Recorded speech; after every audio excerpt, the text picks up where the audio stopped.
Nouvel épisode de divertissement dans un fauteuil pour cause de confinement. Aujourd'hui, La Fontaine avec le chat, la belette et le petit lapin.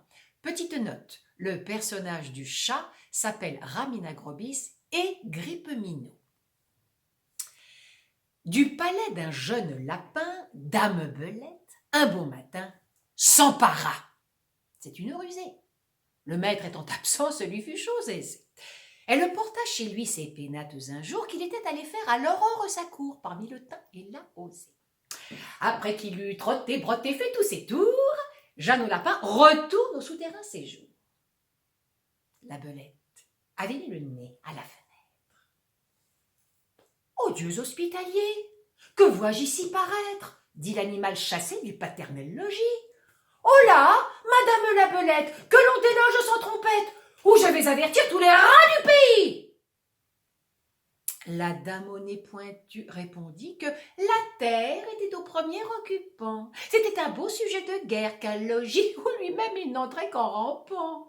Et quand ce serait un royaume, je voudrais bien savoir, dit-elle, quelle loi on a pour toujours fait l'octroi à Jean, fils ou neveu de Pierre ou de Guillaume, plutôt qu'à Paul, plutôt qu'à moi.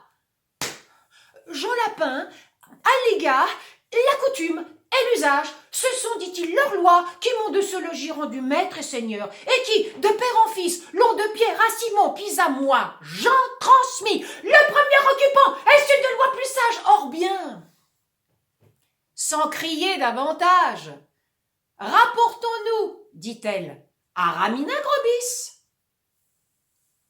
C'était un chat, vivant comme un dévot ermite, un chat en faisant la chatte-mythe, un saint homme de chat, bien fourré, gros et gras, arbitre expert sur tous les cas.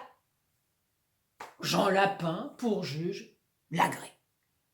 Les voilà tous deux arrivés devant sa majesté fourrée. Grippeminot leur dit : « Mes enfants, approchez, approchez! Je suis sourd, les ans en sont la cause. » L'un et l'autre approcha, ne craignant nulle chose.